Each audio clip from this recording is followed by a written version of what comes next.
자, 제가 기도하고 시작하겠습니다.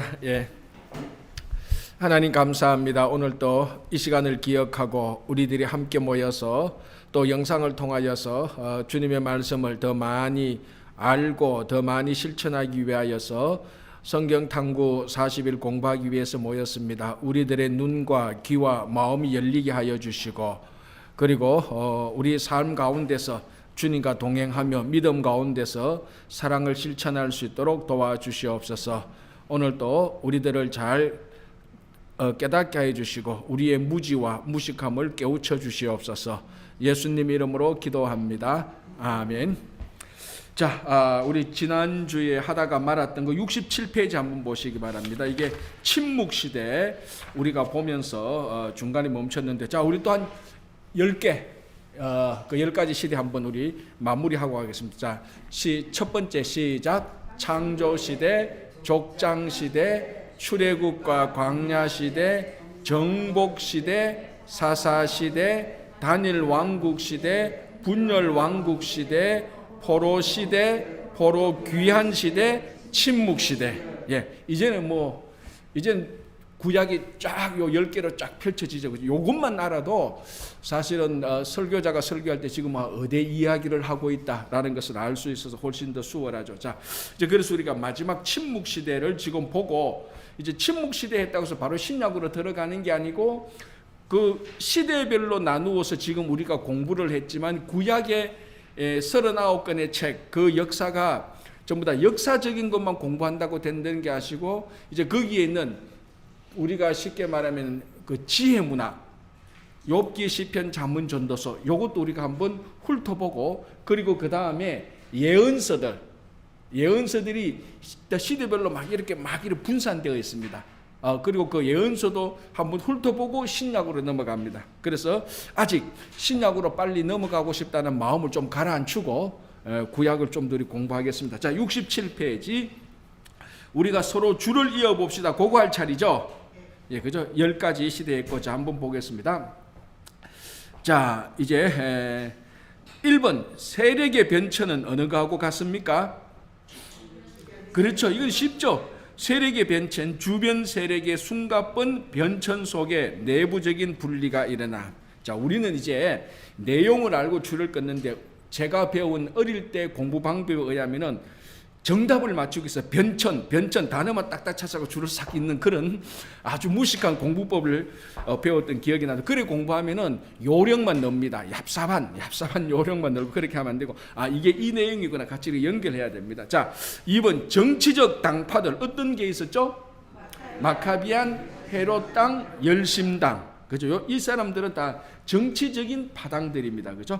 다음 종교적 당파들 사두개파, 바리새파, 에세네파. 자, 우리가 특별히 사두개파는 어떤 사람들이죠? 간단하게 말하면은 아주 현실적인 신앙인들. 그러니까 사실은 어떻게 보면 신앙인이라고 말하기도 좀 이상한 사람들입니다.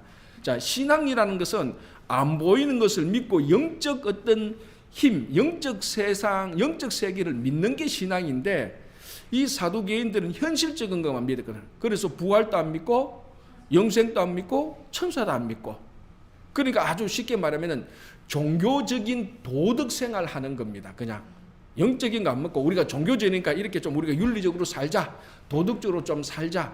그래, 이런 사람은 종교적인 사람이나 철학적인 사람이나 이런 사람들과 같은 부류로 볼 수 있고요. 이 사두개인들은 또 전부 다 귀족층들이죠. 엘리트층들이죠. 이 사람들의 조상을 우리가 누구로 봤죠? 사두개인이니까 사독이 있죠. 사독이 엘르아살의 그 아들 이다말의 후손이었죠. 그죠? 이다말이 후손으로 오면서 이게 그러니까 나답과 아비후가 죽고 엘르아살이 셋째 아들이고 이다말이 넷째 아들, 그 아론의. 그래서 엘르아살이 사실은 장자인데 엘르아살이 좀 오르락 내리락 합니다. 그리고 이제 다윗 때에 보면은 사실 아비아달, 엘르아살의 후손인 아비아달이 있었고 이다말의 후손인 사독 두 사람이 다 제사장으로 나왔는데, 이 아비아달이 아도니아가 반란할 때 그쪽 편에 이제 가입함으로 말미암아 완전히 몰락하게 되는 겁니다. 그래서 사독이 이제 그 제사장권을 쥐고 있었는데, 그 사독의 후손들이 사두개인들입니다. 맞죠, 그죠? 자, 기억이 새롭죠. 그래서 이 사람들은 종교 생활을 하면서도 영적인 걸 믿지 않고 아주 현실적인 세속적인 종교인이고 권력과 연관을 맺고 그래서 헤롯 당하고 아주 친한 이런 사람들이었습니다. 바리새파는 뭡니까? 경건한 사람들이었죠. 자, 이 바리새파는 어디에서 출발했다고 우리가 봤죠? 바리새파? 마카비 반란 때, 이걸 우리가 보통 마카비 반란이라고 말합니다. 그 침묵 시대 때 마카비 반란, 그러니까 셀루크 왕조의 안티오쿠스 에피파네스가 성전을 모독하니까 그 제사장, 그 제사장 이름이 뭐죠? 참 봅시다. 저도 헷갈립니다. 그 모데인의 제사, 그죠? 마따디아라는 제사장이 자기 아들과 함께 혁명을, 그러니까 저항을 하는 거죠. 그때 경건한 사람들이 같이 그 마따디아하고 같이 편이 됩니다. 그 경건한 사람들의 후손들이 바리새인들이었죠. 그죠? 그리고 이 바리새인들의 특징이 뭐라 그랬죠? 영적인 것을 잘 믿었습니다. 천사도 믿고 부활도 믿고 영생도 믿고 그리고 아주 서민적이고 백성적이고 그래서 예수님 당시도 백성들로부터 많은 지지를 받고 있었던 사람들이고 우리가 복음서에 나오는 바리새인들은 예수님과 갈등하고 끝까지 예수님을 공격했던 그런 바리새인들이 많이 나왔는데 실제로 그 당시 진짜 경건했던 바리새인들도 꽤 있었습니다. 그죠? 자, 그리고 이제 에세네파는 요 단어는 성경에 안 나타나지만은 누가 에세네파라고 추정이 되었죠? 세례 요한. 이 에세네파 사람들은 극단적인 보수적인 사람. 그러니까 자기들끼리 이 세상을 완전히 떠나서 분리되어서 자기들끼리만 공동체를 만들어서 비밀 신앙 공동체를 만들었습니다. 그래서 거기에 가입하는 조건도 굉장히 까다로워요. 이제 그래서 그 사람들의 공동체를 우리가 보통 쿰란 공동체라고 말을 하고 이 사람들이 있었던 그 거주지에서 사회 문서 같은 이런 문서들이 나타나서 굉장히 중요한 자료가 되었던 사람들. 그러니까 에세네파는 예수님 당시에 좀 있었고 그 다음부터는 그냥 이제 뭡니까? 더 이상 꽃피우지 못하고 몰락해 갑니다. 자, 여기 이제 우리가 요거는 이런 한 3개 정도 그리고 헤롯 열심당도 중요하죠. 열심당은 예수님의 제자 가운데 열심당 당원이 있었습니다. 가나안인 시몬, 그죠? 요 사람이 바로 열심당 시몬인데 요 사람들의 특징은 뭐라 그랬죠? 폭력을 이용한 독립투사들 이렇게 보면 됩니다. 그러니까 로마로부터 유다를 회복해야 되는데 어떻게?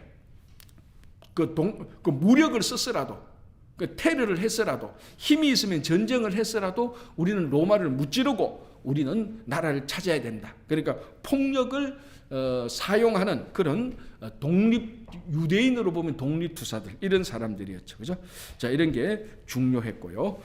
자, 3분 보겠습니다. 3 이제 제가 왜 이 설명을 하는 겁니다. 3분을 빨리 풀려고 하는 겁니다. 3번 다음 내용을 읽고 그것이 해당하는 대로 아래와 같이 쓰십시오. 자, 세력의 변천에 해당하면 세변, 정치적 당파에 해당하면 정당, 종교적 당파들에 해당하면 종당, 메시아 대망에 해당하면 주여라고 쓰십시오. 자, 쇠망치 부대의 게릴라 작전이 성공하다.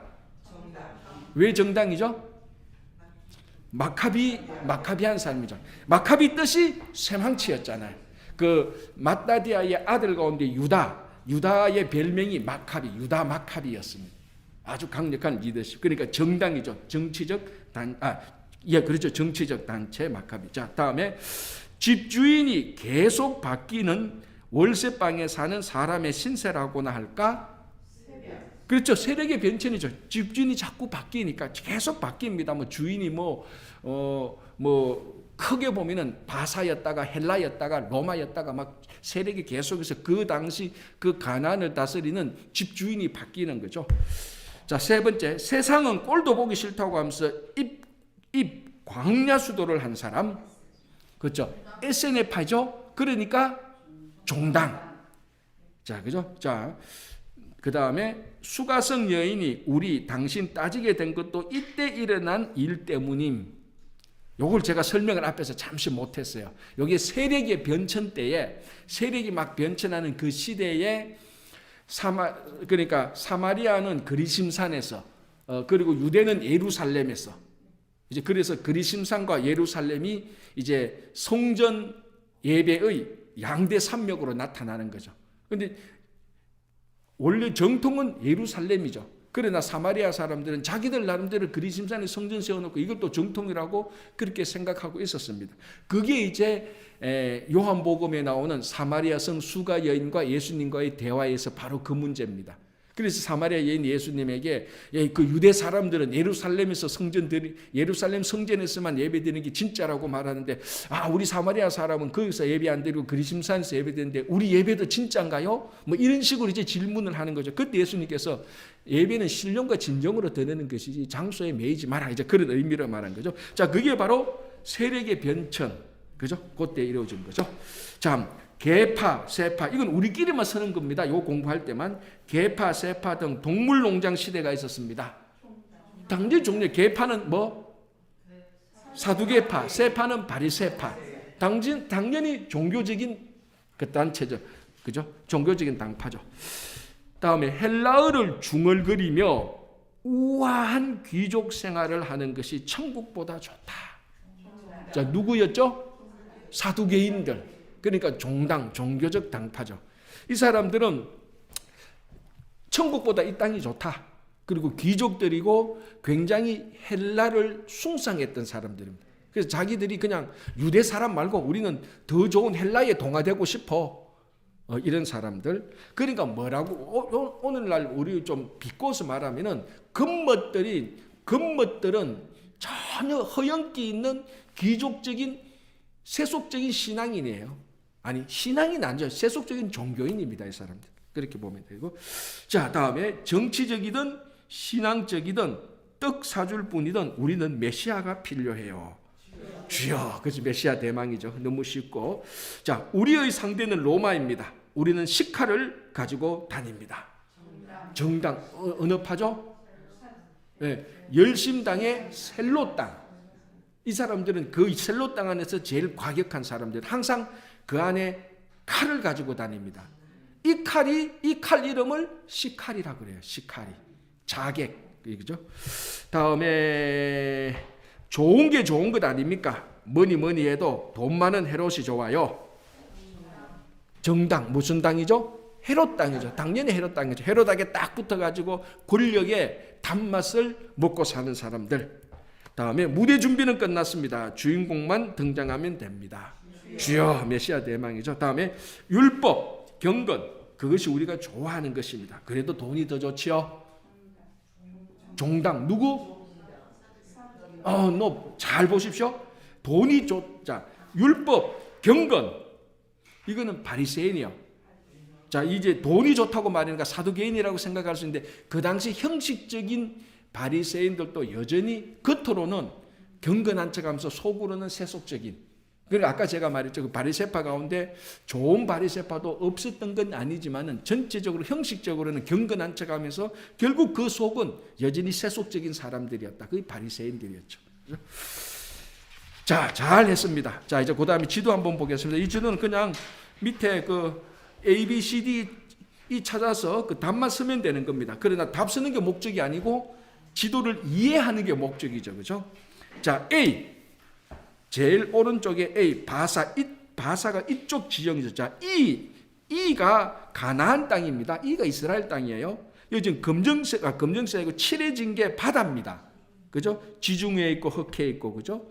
그러니까 A가 가나안으로 봤을 때 동쪽에 있는 나라가 바벨론, 바사 다 그쪽이잖아요. 그죠? 바벨론, 바사고, 그러니까 A가 바사고, E가 셀루커스 왕조. 아까 안티오쿠스 에피파네스 이런 사람들, 셀루쿠스 왕조고, D가 톨레미, 애굽에 있었던 톨레미 왕조고요.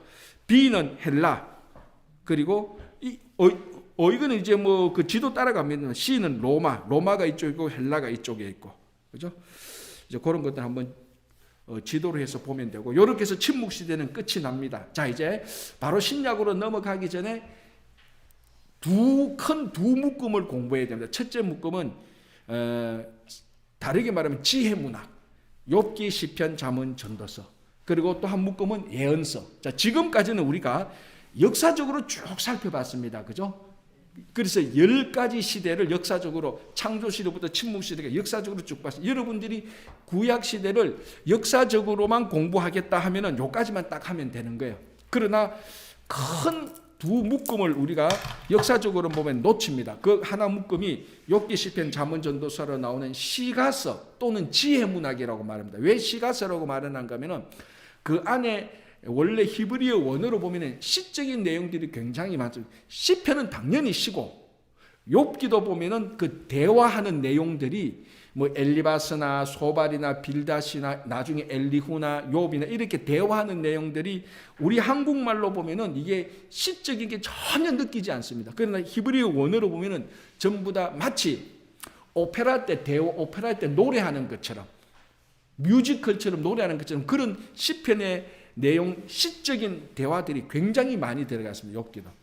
잠언도 그렇고 욥기, 시편, 잠언, 전도서에도 시적인 내용들이 나옵니다. 그래서 이런 것들을 시가 문학이라고도 말을 하기도 하고 또 다르게 내용적으로 보면은 지혜 문학입니다. 형식적으로 보면은 시가서라고 말을 할 수 있겠지만 내용적으로 보면 지혜 문학이라고 말을 했습니다. 이게 이제 구약 시대에서 어마어마하게 중요한 겁니다. 이것들이.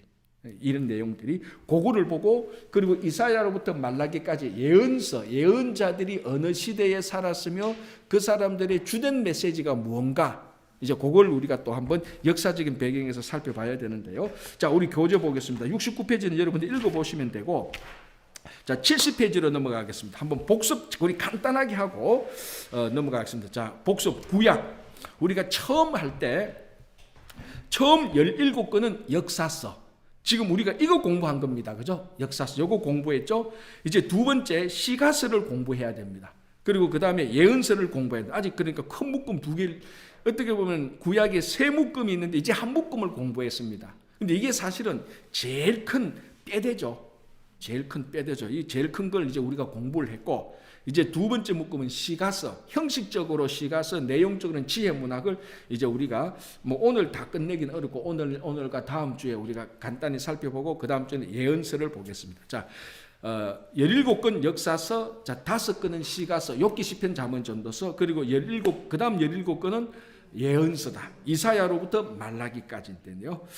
자, 거기에 구약의 세 가지 유형 쭉 있는 거는 그냥 보시면 되고 그 밑에 한번 읽어보겠습니다. 제가. 역사 속에 나타나신 하나님에 대해서는 이미 공부를 했습니다. 이제는 찬양과 기도 속에 나타나신 하나님을 공부할 차례입니다. 공부에 들어가기 전에 앞에서 공부한 역사서와의 연관 속에서 시가서를 본다면 자, 이 욥기 시편 잠언 전도서도 어떤 역사적인 어느 시대에 기록됐는가 그건 있을 거 아닙니까? 그죠? 그러니까 이 5편의 시가서를 역사서에서 비춰서 한번 본다면 이 말이죠. 시편은 자 욥기는 창세기의 족장 시대에 일어난 일입니다. 제가 뭐 한 2년 전인가 3년 전 새벽 기도 때 욥기 할 때 분명히 얘기했습니다. 욥은 성경의 한 중간에 있지만 시대적으로 보면 아브라함 시대입니다. 목사님 그러면 왜 아브라함 얘기할 때 아브라함, 이삭, 야곱, 요셉 얘기할 때 왜 욥이 안 나타납니까? 이렇게 질문할 수 있죠. 왜 안 나타났을까요? 그런 질문은 안 해봤습니까? 그럼 그 창제 때 아브라함, 이삭, 야곱, 요셉 할 때 욥도 그 믿음 의인 중에 의인인데 이 그 뭐 믿음으로 보면 아브라함급인데 왜 안 나타났을까? 뭐 이유는 모릅니다. 그러나 아브라함, 이삭, 야곱, 요셉과 같은 가나안에서 살았던 사람이 아니고 동방 땅, 우스 땅에 살았던 사람입니다. 그러니까 구약의 전통적인 구분에 의하면 이방 땅에 살고 있는 이방인이라고 볼 수 있습니다. 그러나 아브라함 때에는 유대인, 이방인 구별이 사실은 없었어요. 왜? 아브라함이 처음 어떻게 보면 최초 유대인이잖아. 자, 내가 최초 유대인일 때 그때 유대인이란 구분이 없습니다. 나중에 흘러가면서 유대인 구분이 생기는 거지. 그러니까 아브라함 때는 사실 우리가 말할 때는 뭐 이방 이렇게 말을 하지만 아브라함이 살았을 때는 나는 유대인이고 넌 이방인이야. 그런 구별 속에서 살았던 거 아닙니다. 그냥 쉽게 말하면 그럼 그 구별이 무엇일까? 나는 유일신 하나님을 믿는 사람이고 너희들은 하나님을 안 믿고 너희들은 다시 노는 그런 구별은 있었지만은 인종적으로 유대인, 이방인 구분은 아주 거의 없었다고 보면 되는 겁니다. 그리고 이 뭡니까? 또 욥은 사는 에리아 그 지역이 완전히 다른 지역에 있었죠. 그러나 그 시대는 같은 시대고 하는 것을 우리가 그 사람이 바로 욥이었다는 것이고요. 자, 그럼 시편은 어느 시대입니까? 욥은 창조 시대라, 욥은 족장 시대라면 시편은 어느 시대? 이게 주로 다윗이 많이 썼죠. 그리고 모세도 썼어요. 모세 시편도 했어요. 그러면은 출애굽과 광야 시대도 들어가죠. 모세가 썼는 시편이 90편, 시편 90편 보면 모세의 기도라 이렇게 나오거든요. 그럼 모세가 썼던 기도도 있고 제일 많이 썼는 사람은 다윗의 시편, 그리고 솔로몬의 시편도 있고, 그리고 뭐 다윗 때의 성가대 지휘자였던 그런 사람들의 시편도 있고. 그렇게 보면 주된 시대는 다니엘 왕국 시대, 다윗 때, 그죠? 그때가 있고. 그러나 시대적으로 보면 모세 때부터 여기 자 여러분 한번 보십시오. 71페이지 보시기 바랍니다. 나와 있죠, 그죠? 시가서. 자, 출애굽과 광야 시대부터 분열 왕국 시대까지 쭉 나와 있죠, 그죠? 그러니까 그 출애굽과 광야 시대를 말했던 이유는 모세 때문에 그런 겁니다, 그죠? 그리고 시편, 잠언, 전도서, 그리고 역사적으로는 굉장히 넓게 분포되어 있는 것입니다, 그죠? 자, 그 다음에 예언서를 우리가 시대적으로 쭉 이렇게 이제 우리가 보는 건데, 지금은 보지 말고 예언서 볼 때 우리가 같이 한번 보도록 하겠습니다. 예언서를 보고 시대적으로 한번 우리가 맞춰 보도록 하겠습니다, 그죠? 자, 자, 그 밑에 한번 읽어볼게요. 계속. 시편은 모세의 활동 시기인 출애굽과 광야 시대로부터 시작해서 주로 다윗이 활동했던 단일 왕국 시대에 많이 쓰여졌으며, 잠언, 전도서, 아가서는 솔로몬 시대에 쓰여진 것으로 봅니다. 자, 잠언, 전도서, 아가서의 대부분은 다 솔로몬이 쓴 겁니다, 그죠? 자, 71페이지 보겠습니다. 연대기 쪽으로 본 구약 성경, 그건 우리가 한번 쭉 훑어보면 되고요. 자, 그 다음 줄거리 요약 보겠습니다. 그 도표 밑에 1. 줄거리 요약. 시가서는 3가지 주요 유형과 4가지의 대표적인 기법으로 된 5권의 책이다. 2번 히브리 시의 3가지 유형. 제가 이거는 간단하게 그냥 읽고 넘어가겠습니다. 서정시가 있고, 그거는 주로 시편 내용이죠. 교훈시가 나오는데 이건 잠언, 전도서입니다. 그러나 극시, 이야기가 들어있는 시는 욥기와 아가서입니다. 욥기는 그 욥기도 스토리가 있고 아가서도 스토리가 있습니다, 그죠? 그걸 이제 스토리가 들어가 있는 시, 극시, 그리고 교훈시, 잠언, 전도서, 그냥 글자 그대로 서정시, 시편. 요거 뭐 요렇다 정도만 알아보면 되고요. 그래서 71페이지 히브리 시의 4가지 주요 기법들 통과. 여러분 그냥 읽어보십시오. 이거는 뭐 그냥 뭐 대조적 평행법, 뭐 이거 합성적 평행법, 이거 그냥 통과. 이거는 저는 뭐, 그리고 어디까지 통과하는가 하면은 73페이지 5건의 시가서 그 위까지 통과. 그래서 이제 우리가 어디를 공부하는가 하면은 5건의 시가서 요걸 공부하려고 합니다, 바로. 그래요. 이거는 여러분들이 집에 가서 시편이 이런 문학적인 내용이 있구나라고 그냥 한번 읽어보십시오. 안 읽어보는 것보다는 읽어보는 게 훨씬 더 낫죠, 그죠? 자, 5건의 시가서, 자, 찾았습니까? 73페이지. 예, 5건의 시가서, 욥기, 시편, 잠언, 전도서. 요걸 이제 우리가 간략하게 한번 보겠습니다. 자, 1번 욥기. 자, 우리 이미자 권사님 오늘 우리 신입생 환영회 해야 되는데 이미자 권사님 박수 한번 치고, 환영회 박수 한번 치고 오셨으니까 권사님 그 욥기 한번 읽어주실래요? 네. 고난의 문제를 다룬 웅장한 극시로서 의인들이 모든 것을 잃어버렸으나 끝까지 하나님을 믿는다는 내용을 다룬 메시지. 욥기는 신학적으로 아주 난제 중의 하나인 하나님께서 공의로우시다는 왜 의인이 고난을 당하는가 라는 신정을 의미하는 문제를 제기한 책이다. 욥가의 친구 엘리바스, 빌가, 소발, 그리고 엘리라는 친구까지 합세해서 이 문제에 대해 논쟁하는 것을 상세히 보여주는데, 이 문제를 통해서는 결론이 나지 않는다. 다만 욥기가 내리는 결론은 이렇다. 이 문제는 사고하고 논쟁에서 해결할 수 있는 것이 아니라 하나님을 만나고 그 위엄과 능력을 체험하고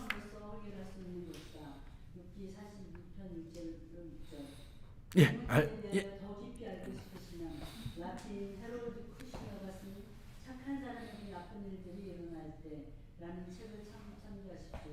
물론 당장 베스트셀러. 예, 아주 잘 읽었습니다. 자, 우리가 욥기를 약간 좀 설명을 하고 들어가겠습니다. 성경 66권 가운데 가장 어려운 책 중에 하나가 욥기입니다. 요한계시록도 사실은 어렵고요.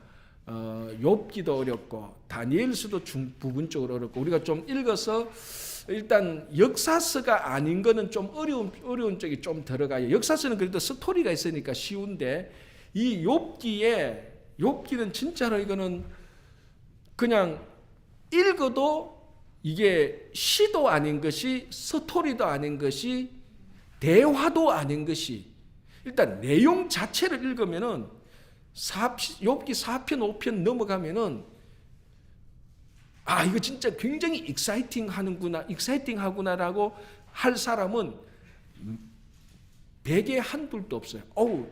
왜냐하면 했던 말이 또 계속 반복되는 것처럼 그렇게 돼요. 그리고 그 대화가 마치 우리처럼 일상적인 이런 그렇죠. 대부분은 다 고난이라고 말합니다. 틀린 게 아닙니다. 고난과 인내 맞죠. 그러나 욥기를 계속해서 읽어보면은 주제가 고난이 아니고 고난은 주제를 향한 소재라는 것이 발견되어집니다. 자, 여러분 국어 시간에 소재와 주제의 차이점 알죠? 소재는 그 주제를 말하기 위해서 사용되어지는 겁니다. 그러니까 무엇이 사용되어지지 간에 주제는 따로 있는 겁니다. 그죠? 욥의 주제를 고난으로 볼 수 있습니다. 틀렸다는 거 아닙니다. 고난도 맞고 인내도 맞고 그러나 계속해서 읽어보면은 욥의 주제는 하나님의 주권입니다. 그 주권이 극명하게 드러나기 위해서 욥에게 닥친 게 고난이죠. 그래서 어떻게 보면은 욥기를 이게 나쁘다는 게 아니에요. 욥기를 인간적인 차원에서 계속해서 읽으면은 분명히 그 주제는 고난과 인내입니다. 그리고 또 하나 더 덧붙이자면 축복이죠. 처음에 다 잃어버렸다가 고난과 인내를 가지고 계속해서 참았다가 나중에 더 많은 축복을 받았으니까. 자, 이렇게 욥기를 보는 게 잘못됐습니다. 잘못된 거 아니에요. 그 면도 분명히 있습니다. 그리고 또 하나 우리가 좀 더 깊게 들어간다면, 이게 좀 더 깊게 들어간다면은 욥기의 주제는 그 고난과 인내와 하나님의 복 그 아래에 있는 것은 하나님의 주권과 하나님의 그러니까 신정론, 하나님이 다스리는 정의롭게 다스리는 정치, 그게 하나님의 주권이 있는 겁니다. 그걸 우리가 또 지혜 문학으로 보면은 거기에서 하나님 우리가 지혜를 발견할 수 있는 겁니다. 그래서 고난도 맞지만 우리 욥기를 보면서 반드시 놓쳐서는 안 되는 게 주제가 뭔가면 하나님의 주권을 놓쳐서는 안 되는 겁니다. 자, 한번 볼게요. 욥이 왜 고난 당했죠? 그렇죠. 우리가 천상회의에서 하나님과 사단이 회의해서 결론을 내려서 고난을 당합니다. 맞죠? 그죠? 자, 여기에서 가만히 생각해 보면, 자, 제가 약간 더 얘기할게요. 그래서 욥이 고난을 당합니다. 누가 찾아오죠? 욥의 세 친구가 찾아옵니다. 세 친구 이름 엘리바스, 빌닷, 소발. 소발은 외우기 쉽죠. 개발 닭발도 아니고 소발이니까. 엘리바스, 빌닷, 소발 세 명의 친구가 찾아와서 처음에 욥의 형편을 보고 못 알아볼 정도로 욥이 온몸이 망가졌잖아요. 그래서 하루나 이틀 정도 같이 울어줬다가 그때부터 엘리바스가 욥을 위로한다고 말하는 거고, 위로한다고 이제 얘기하는 거기에 대해서 이제 계속해서 디베이트가 되는 겁니다. 그 디베이트 한 문장 한 문장이 전부 다 금과 옥조와 같은 문장이에요, 사실은. 그런데 가만히 들어보면은 여러분 욥기를 한번 가만히 들어보면 여러분들이 욥의 대답이 더 이해하기 쉬운지 세 명의 친구들이 말하는 내용이 더 이해하기 쉬운지, 세 명의 친구가 말하는 쪽이 훨씬 더 이해하기 쉬워요. 그리고 그렇게 세 명의 친구가 말하는 것이 내가 말하고 싶은 내용이에요. 욥기의 대답을 읽으면 욥은 지금 무슨 대답을 하는지 어떨 때는 뭐 헷갈릴 때가 있어요. 그리고 어떨 때는 욥이 이런 대답을 할 때는 좀 답답하고 욥 아니지 않느냐라고 그런 생각까지도 들 때가 있어요. 자, 세 명의 친구들이 와서 여러 가지 얘기를 하지만 이 세 명의 친구들이 욥이 당하는 고난에 대해서 말하는 전체적인 주제는 딱 한 가지입니다. 무엇이겠습니까? 인과응보. 네가 이렇게 고난을 당하는 것은 죄 때문이다. 죄가 원인이고 징벌이 결과다. 원인이 있으면 반드시 결과가 있다. 결과가 있다는 것은 원인이 있다. 너가 지은 죄가 무엇냐? 그걸 하나님께 고백하고 하나님께 용서를 받아라. 그러면 이 일이 다 해결될 거다. 우리들이 보통 상담하는 내용 아니에요? 그렇잖아요. 어떤 성도가 아플 때 형제님, 자매님 처음에 위로했다가 우리가 하나님께 이 기회를 통해서 하나님께서 그 죄를 밝혀줄 것입니다. 혹시 지은 죄가 있으면 고백합시다. 이 상담이 잘못된 거 아니에요. 잘못된 거 맞아요. 대부분 우리가 이렇게 말을 하는 이 내용들이 전부 다 엘리바스와 빌닷과 소발이 욥에게 하는 말입니다. 그러나 이것이 우리들의 현실 세계 속에서는 거의 다 이 상담이 맞아요. 그러나 유일하게 욥에게는 이 상담이 먹혀들지가 않습니다. 왜? 욥은 죄를 지어서 고난을 당하는 게 아니잖아요. 우리가 그걸 알잖아요. 1장 2장에서부터. 그런데 이제 구약하고 신약에 쭉 보면은 큰 흐름이 뭔가 하면 이게 잘못됐다는 게 이 말의 큰 흐름이 뭔가 하면은 병과 고난과 많은 징계는 대부분 그 배후에는 죄악이 도사리고 있습니다. 그래서 이 죄를 회개할 때 많은 문제들이 해결됩니다. 이것이 우리 현실 속에서 일어나는 일들의 대부분입니다. 그런데 욥은 그게 아니니까 어려운 거예요. 이 케이스가 우리에게 일어나는 케이스가 아니니까 욥은 예외적이고 욥은 어려운 거예요. 그럼 예외적이고 어려우니까 우리가 빼자. 그런데 뺄 주제가 아니라니까. 그 주제가 빼도 되는 한쪽 가장자리에 있는 별로 중요하게 다루지 않아도 되는 그런 주제일 것 같으면은 우리가 뭐 다른 거 생각할 것도 많은데 이거 빼자. 그렇게 말할 수 있겠지만 이 욥 안에 들어가 있는 주제는 우리 인생이 제일 중요한 주제라고 말할 수 있습니다. 그건 뭐냐? 하나님의 주권이라는 겁니다. 그래서 이 엘리바스와 빌닷과 소발은 계속해서 욥을 공격합니다. 말을 이래 바꾸고 저래 바꾸고 이래 친절하게 말했다가 좀 위협적으로 말했다가 공격했다가 전체적인 주제는 딱 하나입니다. 네가 지은 죄가 있다. 아니면 나중에 뭐라고까지 말하는가 하면 너는 모르지만은 네 아들 딸들이 지은 죄가 있을 줄 누가 아느냐. 그렇게까지 말합니다. 네가 이렇게 징벌을 당하고 너희 아들 딸들이 다 죽고 하는 것은 우리가 지금까지 그러니까 이 엘리바스 빌닷 소발은 그 당시 동방의 지혜자들입니다. 이 세 사람들이 보통 사람들이 아니에요. 지금 시대로 말하면 하버드 예일 대학교의 교수들이에요. 전부 다. 최고의 지혜자들이요. 최고의 지혜자들이 말하는 걸 읽어보면은, 진짜 여러분 욥기를 하루에 한 장씩 꽉 차근차근 대화 하나하나 문장 하나하나 읽어보십시오.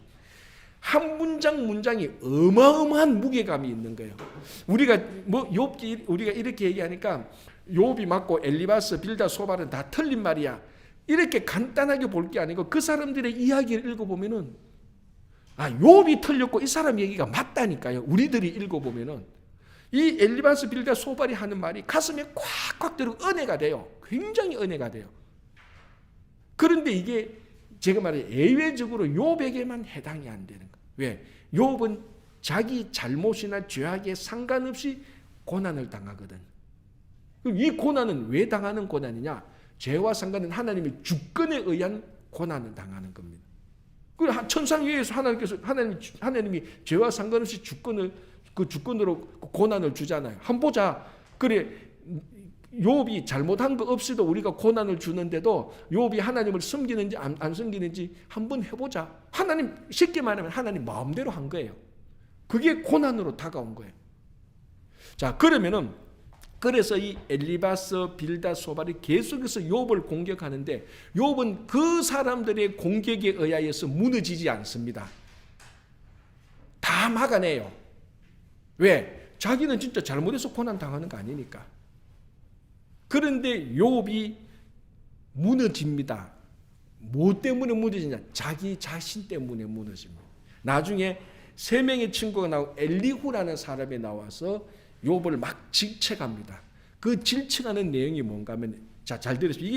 이게 욥기에서 굉장히 중요한 주제인데, 욥, 너는 하나님께 잘못했다라고 말을 합니다. 욥이 하나님께 잘못해서 벌 받는 거 아니거든요. 근데 욥이 뭘 잘못했느냐? 잘못해서 고난을 당한 게 아니고 고난 당하는 중에 하나님께 잘못을 하는 거예요. 고난을 당하면서 하나님을 의심하고 하나님을 비방하는 거예요. 고난 당하면서 나는 죄가 없다, 나는 의인이다라고 말을 하는 거예요. 욥이 잘못 때문에 고난 당하는 건 아니지만 여전히 욥은 그래도 죄인이에요. 그런데도 욥은 내가 잘못한 게 없기 때문에 죄인이 아니다라고 말한 그것이 잘못이고, 욥이 그 고난 가운데 나중 가면 하나님을 비방하는데 왜 내 이야기를 안 들어줍니까? 뭐 그러면서 하나님은 뭐 사람을 속이시는 분입니까? 빨리 나타나줘. 그러면서 하나님께 불평하고 원망을 한 겁니다. 그걸 엘리후가 질책을 하는 겁니다. 욥, 당신은 잘못 때문에 고난 당한 게 아니고 고난을 당하는 가운데서 하나님께 잘못했다. 그래서 욥, 당신은 결론적으로 하나님께 잘못한 게 맞다라고. 그러니까 판이 바뀌게 보는 거죠. 자, 크게 보면은 세 명의 친구들과 욥이 대화를 주고받는 이 대화로 보면은 욥이 승리를 해요. 욥이 판정성 하는 것 같아요. 세 명의 친구들을 막 공격했지만 욥은 그에 대해서 끄떡 안 합니다. 왜? 실제로 이 사람들이 말하는 게 자기한테 해당이 안 되니까. 그런데 문제는 뭔가 하면은 욥이 이 세 명의 친구들이 말하는 인과응보, 욥도 여기에 매여 있다는 겁니다. 그러니까 같은 운동장에서 놀았던 거예요. 같은 운동장에서 놀면서 나는 죄가 없으라고 말했던 겁니다. 그러나 하나님께서 이 고난을 통해서 욥에게 보기를 원하는 것은 이 고난의 주제가 인과응보를 뛰어넘어서 초월적인 부분에서 하나님께서 잘못도 없지만은 우리를 훈련시키고 우리를 연단시키고 우리를 성숙시키기 위해서 있는 고난도 있다는 것을 알기를 바라는데, 요 인과응보의 요 운동장에서 놀면 요거를 못 넘어가는 겁니다. 무슨 말인지 알겠습니까? 욥이 대단한 사람은 맞는데 그 하나의 욥의 잘못이라고, 욥의 한계, 그렇지? 욥의 한계도 사실은 보면 엘리바스나 빌닷이나 소발과 똑같이 욥은 같은 한계선상에 있는 거예요. 무슨 한계선상? 욥도 인과응보 속에 있는 거예요. 나는 죄 없이 고난당한다. 그런데 왜 너희들 그렇게 말하느냐? 그러면서 그걸 뛰어넘지를 못했던 겁니다. 그것을 뛰어넘게 말하는 사람은 나중에 엘리후가 나와서 말합니다. 너는 네 친구들이 말하는 거, 네 친구들이 말하는 건 너한테 해당 안 된다. 그 네 친구들이 너를 무수히 공격했지만은 이 세 명의 친구들은 아무런 욥에 대해 잘못을 끄집어내지도 못했고 욥을 위로하지도 못했다. 그래서 엘리후가 이 세 명의 친구들을 질책합니다. 우리 말하면 아이고 3대1로 덤비던 너희들 아무것도 못해서 이제 너희들 물러가. 그리고 욥을 따로 불러서 욥, 당신이 말한 거 다 맞다. 이 세 명의 친구들이 말하는 거 당신한테 해당되지 않다. 그러나 당신이 놀았던 운동장은 세 명의 친구들이 놀았던 운동장하고 똑같다. 당신은 이것을 초월해서 고난을 바라볼 줄 알아야 된다. 그게 하나님의 절대적인 주권이 아니냐. 그게 욥의 엄청난 주제죠. 그러니까 아까 제가 처음에 말했죠. 욥의 주제가 진짜 고난일까? 아니면 하나님의 절대적인 주권일까? 고난은 오히려 소재가 아닐까? 하나님의 절대적인 주권을 발견하러 가는. 그러니까 욥기는 우리가 이렇게 말을 해도 이유 없이 고난을 당하고 이유 없이 내가 생각했던 것보다 더 훨씬 어려움에 빠지면 우리는 똑같이 욥과 세 명의 친구들이 놀았던 운동장으로 또 돌아갑니다. 하나님 왜 내게 이런 일이 생깁니까? 왜 저 인간은 저렇게 잘 되고 나는 하나님 잘 섬기는데 내 평생 하나님을 잘 섬겼는데 왜 나는 이 모양입니까? 우리가 말은 그렇게 하는데 우리에게 일이 닥치면은 욥과 3명의 친구들이 놀았던 운동장에서 또 놀기 시작합니다. 여기서 놀아서는 이 하나님께서 우리들에게 주시는 그 고난에 다른 더 풍성한 더 성숙한 하나님의 음성을 듣지 못합니다. 이제 운동장을 떠나야 돼요. 그걸 보여주는 게 고난을 통해서 보여주는 겁니다.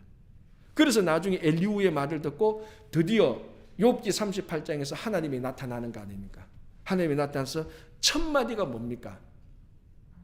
무지한 말로 생각을 혼돈시키는 자가 누구냐? 내가 이제 말할 테니까 너는 대장부처럼 허리를 묶고 잘 들어라. 그리고 뭐라고 말합니까? 내가 땅에 기초를 놓을 때 너 어디 있었느냐? 절대적인 하나님의 초월성이죠. 그리고 동방의 지혜자들이 아무리 뛰고 날뛰어도 내가 땅의 기초를 하나님께 땅의 기초를 넣을 때 너희들은 어디 있었냐? 그 사람들은 태어나지도 않았다는 거예요. 그러니까 이 한계선 속에 있는 동방의 지혜자들이 수억 명이 모여도 창조주 하나님이 역사를 운행하고 주권을 가지고 우리의 삶에 간섭하는 것은 이거는 논리와 이성과 인과응보의 원칙으로 이해가 되지 않는 겁니다. 이거는 오직 초월자이고 주권자진 하나님께 경외함으로 믿음으로 나가고 그에 대한 순종으로 나갈 때 하나님을 알고 믿고 경험하게 되는 것이지 자기가 똑똑하고 지혜롭다고 해서 아무리 따지고 세밀히 계산하고 연구해도 하나님을 알 수 있는 게 아닙니다. 그래서 어떻게 보면은 욥기는 하나님의 주제, 하나님의 주권에 대한 인정, 믿음, 고백, 그리고 경외함. 그래서 욥기가 잠언의 전체 주제와 일치하는 겁니다. 잠언의 전체 주제가 뭡니까? 여호와를 경외하는 것이 지식의 근본이다. 그게 어떻게 보면 이 욥기를 통하여서 고난을 통하여서도 하나님을 계속해서 경배할 수 있는 하나님께서 이 고난 가운데 욥에게 아무런 말을 욥이 아무리 고함을 쳐도 대답하지 않는 하나님, 그 하나님을 계속해서 경외할 수 있는 자, 그 사람이 진짜 지혜자라는 겁니다. 그러니까 엘리바스 빌닷 소발은 동방의 지혜자가 맞습니다. 그러나 아무리 동방의 지혜자 그래도 인간의 땅에서의 지혜자에 불과한 겁니다. 그러나 이 욥기를 통해서 말하는 것은 진짜 하나님의 지혜가 뭐냐? 하나님의 초월성, 주권, 그것을 믿음으로 고백하고 그 보이지 않는 하나님, 내게 응답하지 않는 하나님, 침묵하고 있는 하나님을 의심하지 않고 경외할 수 있는 자. 저도 말은 잘합니다만 이게 우리 일상 속에서 딱딱 치면요, 아까 말했죠, 여전히 엘리바스, 빌닷, 소밧, 욥기가 놀던 그 운동장으로 돌아갑니다. 거기서는 하나님의 뜻에 대해서 알 수 있는 게 굉장히 제한적인데 인과응보, 원인과 결과, 내가 죄를 지었으니까 이런 고난을 당한다, 그것만 알지 그것을 뛰어넘은 하나님의 섭리, 주권 이런 것은 경험하지 못하는 거죠. 그래서 욥기가 어렵다는 겁니다. 그러니까 욥기는 논리적이고 이성적인 사람들한테 굉장히 어려운 책이에요. 받아들일 수가 없는 게 이거는. 그래서 이제 그게 바로 그래서 이게 진짜 지혜죠. 그래서 좀 지혜 문학이라고 말하는 거예요. 잠언, 욥기, 시편, 잠언, 전도서에 나타난 지혜, 인간의 지혜가 아닌 하나님의 지혜가 있는 것입니다. 그죠? 자, 그래서 여러분 다시 한번 욥기를 읽으면 읽을수록, 그러니까 아까도 제가 중간 얼핏 말했는데 여러분 다시 한번 욥기를 급하게 읽으려고 하지 마십시오. 욥기를 평생에 걸쳐서 읽는다고 한번 생각해 보시고 엘리바스와 빌닷과 소발이 했던 말, 이 세 사람이 했던 말 가운데서도요 주옥과 같은 신앙의 요소들이 있습니다. 여러분, 내 시작은 미아 같은 내 나중은 심히 창대라. 이거 누가 말했는지 아십니까? 욥이 말했던 게 아니에요. 세 친구가 했는 말이에요. 세 친구가 했던 말은 우리는 욥기에 나오니까 욥이 했던 말로 착각하고 욥이 그런 말 한 거 아니에요. 그러니까 이 엘리바스, 빌닷, 소발이 비록 인과응보의 그 차원에서 막 욥에게 이런 말도 하고 위로도 하려고 하고 공격도 하지만 그 말 속을 읽어보면요 와, 이런 신앙. 진짜 읽고 한 구절 가지고 오전내 묵상할 말들이 너무너무 많아요. 조급하게 굴지 말고 한 문장 한 문장, 그리고 욥이 대답했던 말, 인내를 가지고 꼭 읽으면 나중에 엘리후가 나타날 때, 드디어 하나님이 나타날 때, 야, 이게 욥기구나라는 것을 진짜 알 수 있어요. 서두르지 마시고. 그리고 욥기는 그래서 괴테인가요? 뭐 누구한테 세계 최고의 문학은 욥기다 이렇게 말을 하는 겁니다. 문학적인 가치, 이 문학적인 가치를 띄우면서 신앙의 의미가 우리들한테 있는 겁니다. 자, 이제 그렇게 해서 욥기를 넘어가겠습니다. 시편.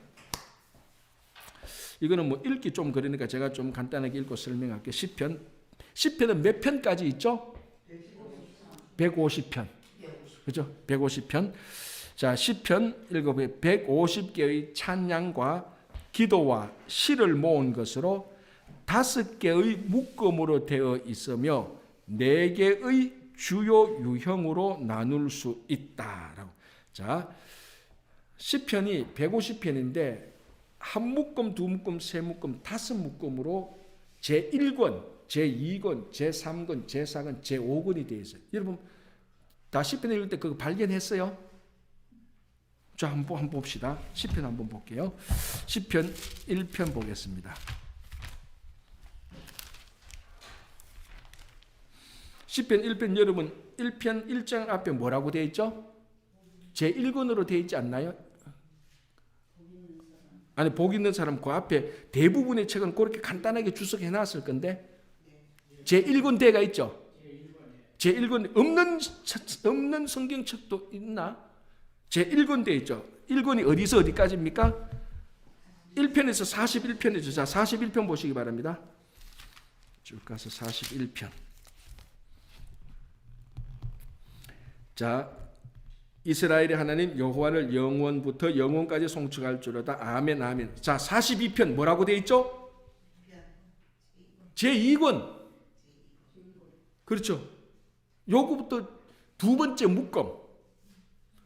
그리고 73편을 보시기 바랍니다. 73편.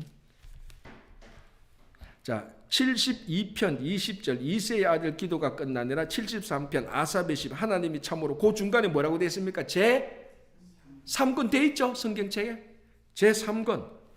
자, 그리고 90편 보겠습니다. 90편. 아까 제가 얘기했죠. 90편 모세의 기도입니다. 아주 독특하게. 90편 처음에 뭐라고 되어 있습니까? 제4권. 그리고 107편 보시기 바랍니다. 제5권. 그래서 150편을 1권, 2권, 3권, 4권, 5권으로 나누어 놨어요. 왜 5권일까? 왜 5권으로 5묶음으로 나누어 놓았을까? 모세 오경의 형태를 따라서 나누어 놓은 거예요.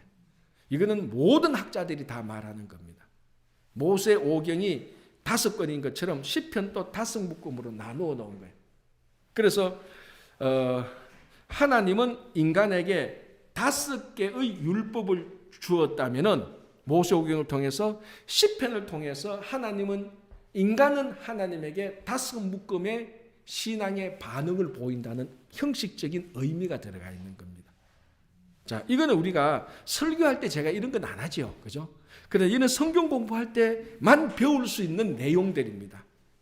물론 이거 모른다고 해서 여러분들이 구원을 못 받고 전혀 아니에요. 이거 모른다고 해서 여러분들이 선한 일을 하는데 방해된다. 그런 건 전혀 아닙니다.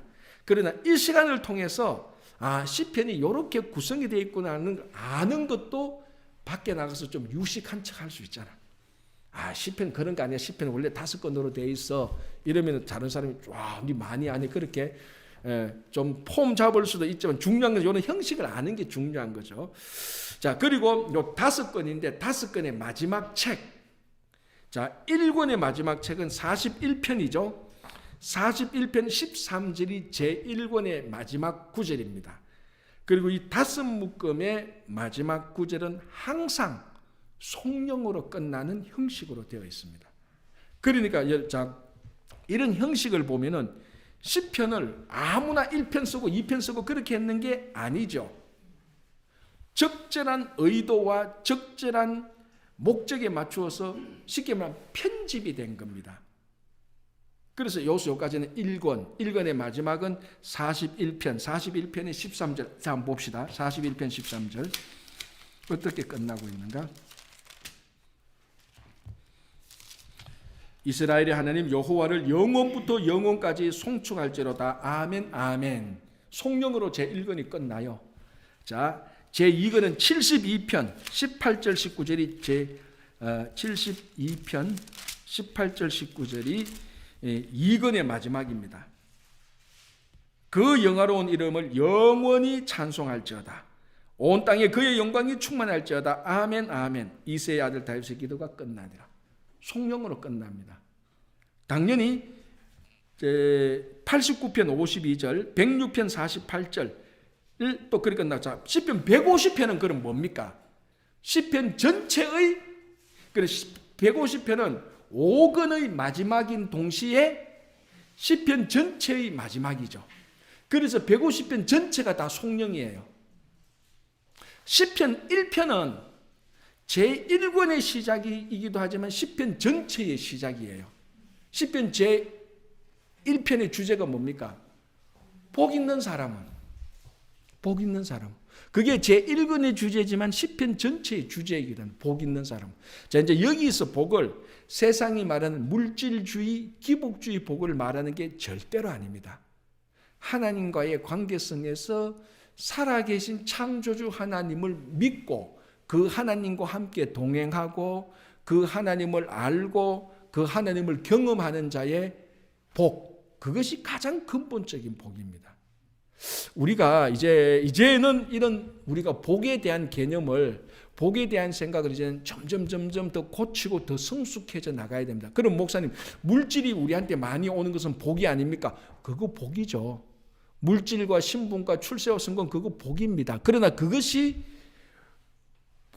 복의 핵심이 아닙니다. 그것은 하나님의 일을 하기 위한 수단적인 복입니다. 목적적인 복이 아니고. 무슨 말인지 알겠습니까? 우리의 영원한 목적은 하나님 나라의 영광을 돌리는 겁니다. 그죠? 그러나 물질이 오고 출세와 성공하고 그게 나쁜 거 절대로 아닙니다. 하나님께서 그때그때 필요하기 때문에 이 땅에서도 우리가 살아가는 방법에 있어서 풍성한 삶을 살려고 하기 때문에 그런 것을 주시는 것도 맞지만 그것이 우리가 신앙생활 하는데 목적이 되어서는 안 된다는 겁니다. 우리 신앙생활의 목적은 하나님의 영광을 위한 것이고 하나님의 나라를 위한 것입니다. 이거는 성경 전체가 우리들에게 말하는 거죠. 그래서 구약시대에 여호와 하나님을 몰랐던 다른 이방 민족은 여호와 하나님을 몰랐고 이스라엘 민족은 여호와 하나님을 알았던 그 자체가 복된 민족입니다. 그 자체가 복된 민족이에요. 그 자체가. 그래서 시편 150편은 시편 1편은 1권의 시작이면서 시편 전체의 시작으로 되고 시편 150편은 150편의 끝이면서 시편 전체의 끝. 그래서 150편은 전체가 다 송영입니다. 150편 1절에서 6절은 다 여호와를 찬양해요. 그래서 그 핵심이 뭡니까? 호흡이 있는 자마다 여호와를 찬양할지어다. 이게 송영으로 끝나는 거죠. 그죠? 자, 그러면 이제 네 가지 주요 유형이 있습니다. 그러니까 시편에 이제 묶음이 그렇게 돼가 있고 네 가지 유형이 있는데 첫 번째는 그럼 시편은 어떤 내용들이 있을까? 이렇게 좀 분류를 해본다면요. 분류를 한다면은 첫 번째는 제일 많은 게 하나님을 찬양하는 시입니다. 당연히 시편이니까 하나님을 찬양하죠. 하나만 더 먼저 얘기하고 나가게. 시편의 성경 66권 가운데 시편의 가장 큰 특징은 뭔가 하면은 인간이 하나님에게 보내는 음성으로 되어 있다는 겁니다. 다른 성경은 전부 다 하나님이 우리들에게 주는 메시지입니다. 전부 다 하나님이 우리들에게 주는 메시지인데 시편은 우리가 하나님께 보내는 반응, 리스판스입니다. 그게. 그래서 우리가 이 땅에서 어려움과 고통을 겪을 때마다 시편을 읽으면은 어떻게 우리 마음을 그렇게 속속이 알고 있는지. 죄송합니다. 이 말이 이제 한 번만 써 가세요. 어떻게 귀신같이 알고 있는지. 시편을 읽으면은 귀신같이 내 마음을 알아요. 다윗이 내 속에 들어왔다 나온 것 같아. 내가 고난 당할 때, 억울할 때, 막 망가질 때, 수치를 당할 때 시편을 읽어보면은 와, 내 얘기를 그대로 적어놨어. 내가 이렇게 표현하고 싶은 것을 그대로 적어놨어. 그게 시편이에요.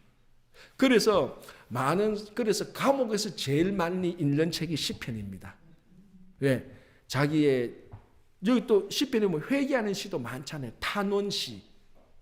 그런 것도 또 탄원시도 있고 또 저주시도 있습니다. 저주시도. 그런 것들 보면은 시편 읽으면 내가 들켰다. 내 마음이 여기 있구나라는 게 아는 게 바로 시편. 그래서 여러분들이 신앙생활하다 고난을 당하고 억울하고 막 화가 나고 막 슬플 때는 시편을 읽으면요. 세상 말로 하면 다 정화됩니다. 카타르시스 되는 거예요. 와, 내가 하고 싶은 말이 여기 다 있구나. 그래서 시편은 성경 가운데 가장 사랑받는 66권 가운데 한 권이 바로 이 시편입니다. 아주 우리 신앙에 큰 도움이 되는 거죠. 그죠? 자, 그래서 네 가지 유형 가운데 가장 많이 나오는 게 찬양시입니다. 당연히 시편이 하나님을 찬양하는 시죠. 대표적으로 뭐냐면은 8편, 100편, 146편 이제 이렇게 나와 있고요. 두 번째가 특징적인 게 이게 탄원시입니다. 자, 이 탄원시는 개인 탄원시와 공동체 탄원시 두 가지가 있는데 고난 속에서도 하나님의 도움을 구하면서 동시에 구해 주실 것을 확실히 부르는데 가장 대표적인 게 시편 22편입니다.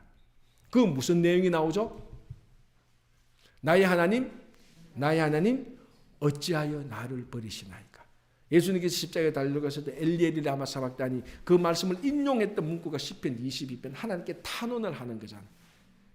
그러니까 우리가 이 땅에 살아가 보면은 탄원할 게 얼마나 많습니까? 하나님께. 하나님 이래도 됩니까? 이래 미치겠습니다. 막 탄원하고 막 하소연하는 거 있잖아요. 하소연하는 거. 우리 신앙생활 할 때 우리가 직장에서 사람 만날 때 가정에서 교회 공동체 간에 이런 거에서 탄원할 게 얼마나 많습니까? 그 탄원할 때 시편을 읽어보면은 진짜 신앙적인 카타르시스가 다 일어나는 그게 탄원시인데 탄원시의 형식이 이제 거기 좀 정리를 해놨죠. 첫 번째 보면 하나님을 부릅니다. 안타깝게 부르죠. 기뻐서 부르는 게 아니고 두 번째 자신의 처지를 탄식합니다. 참 이 책이 재미있어요. 이놈의 신세. 내가 왜 예수 믿어가지고 내가 왜 이 교회에서 이런 신앙생활 하는지 내가 왜 저런 인간을 낳아가지고 내가 왜 저런 남편을 만나가지고 아내를 만나가지고 이게 가장 강렬한 탄원이죠. 그죠?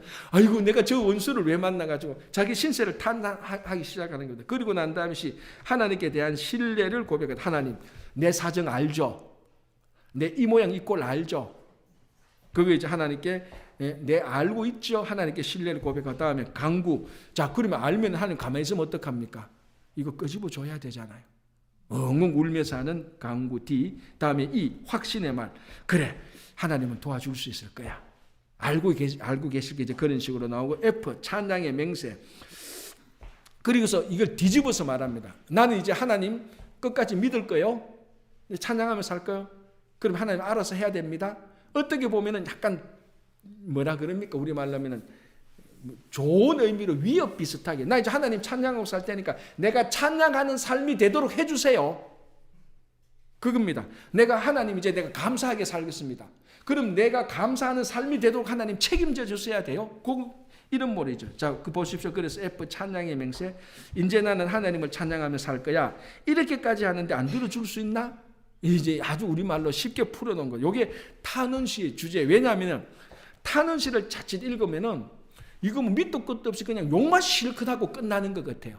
그러나 그 탄원시의 가장 핵심에는 그 탄원을 하면서도 끝까지 하나님의 신뢰를 저버리지 않는, 그리고 하나님이 계시다는, 하나님이 존재한다는 사실을 믿고 있기 때문에 하나님께 나와서 탄원을 하는 것이지, 하나님을 안 믿는데 왜 하나님 앞에 나와서 탄원을 하겠느냐는 거죠. 그죠? 그거 이제 탄원시고요. 이제 그 다음에 하나가 감사시입니다. 이거 되게 많죠. 특별히 시편 146편인가, 이것도 107편도 그렇고, 우리가 시편 136편. 여호와께 감사하라. 그는 선하시며 그 인자심이 영원하리로다. 신들 중에 뛰어난 하나님께 감사하라. 그 인자심이 영원하리로다. 주들 중에 뛰어난 주께 감사하라. 그 인자심이 영원하리. 우리가 추수감사절 때 많이 낭독하는 시편. 감사시. 그렇죠? 그도 거기에 나오고, 감사시 한번 읽어볼게요. 거기에 되어 있는 거요. 찬양시와 비슷하지만 찬양시가 창조주와 구속주 하나님을 노래하는 것인 반면에 감사시는 구체적인 상황 속에서 은혜를 체험하고 감사하는 내용의 노래로서 탄원시와 연결되어 부를 때도 있다. 탄원하고 같이 연결되는 것도 있는데 감사와 찬양의 차이가 뭐죠? 감사는 하나님 그 자체를 찬양하는 겁니다. 그리고 감사시는 뭡니까? 내 삶 속에서 하나님께서 역사하신 일들, 그걸 감사하는 거죠. 나를 구원해 주시고 이렇게 지금까지 내 평생을 살펴주시고 그걸 감사하는 거. 그죠? 자, 다음에 이제 아주 특별하게 예식시가 나옵니다. 이거는 뭐냐면 그 당시에 실제로 왕의 뭐 취임식 이럴 때 이제 우리말로 하면은 성가대가 불렀던 어떤 노래 같은 어떤 시적인 것들 이런 것들이 있는데 그 절기 예식 이제 거기 나오죠. 시온의 노래 24편, 121편. 요는 또 예식시가 뭐하고 마찬가지 우리 순례자의 노래 같은 것들. 성지순 그 시편 120편에서 124편, 134편까지 순례할 때 부르는 그 예식상의 노래들 요런 것들.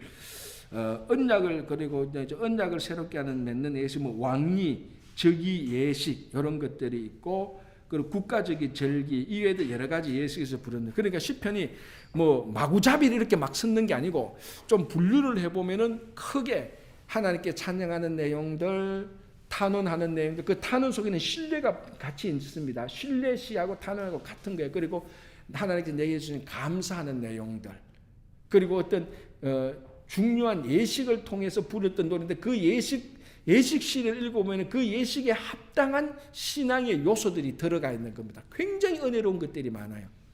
그리고 또 이 시편이 그냥 시편으로만 끝나는 것이 아니고 하나님의 나라와 그 안에 담겨진 아주 신비스러운 신앙의 핵심 요소 예수 그리스도와 연결되는 것들이 굉장히 많습니다. 시편에. 자, 시편에서 왕이 저기 때 부르는 예식 그거 예수님에게 다 맞는 거예요. 다 맞는 거예요, 그게. 그리고 이 시편을 단순히 구약 시대에서 불렀던 노래로만 끝나는 게 아니고 이것이 그대로 예수님에게 그대로 전달되어질 때 이 시편의 내용들이 더 풍성하게 나타나는 것을 우리가 알 수 있습니다. 그래서 시편은 여러분들이 평상시에도 꼭 한번 즐거울 때나 기쁠 때나 낙담될 때나 그리고 심심할 때 한번 읽어보면 와, 이 시편의 내용들은 수천 년이 지나도 아직까지도 여전히 우리들의 심금을 울리고 특별히 우리 신앙의 우리 성숙과 우리 신앙을 어렵고 힘들 때는 정화시켜주는 깨끗하게 해주는 그런 요소들이죠. 그게 말씀의 능력이죠. 그게 시편만 가지고 있는 능력입니다. 그래서 시편을 이 정도로 우리 공부하고 오늘 여기까지만 하겠습니다. 다음 주 우리 잠언, 전도서 그리고 아가서를 보고 드디어 예언서로 들어가겠습니다. 다음 주에 뭐 예언서 들어갈 수 있으니까 그렇게 한번 보도록 하겠습니다. 오늘은 시편까지만 공부하겠습니다. 기도하겠습니다. 하나님 감사합니다. 이제 우리가 점점 더 구약의 말씀을 많이 우리가 그 틀을 보고 또 중요한 뼈대를 보고 또 아버지 하나님 이제 역사서를 배우고 난 다음에 지혜문학 또는 시가서를 배웁니다.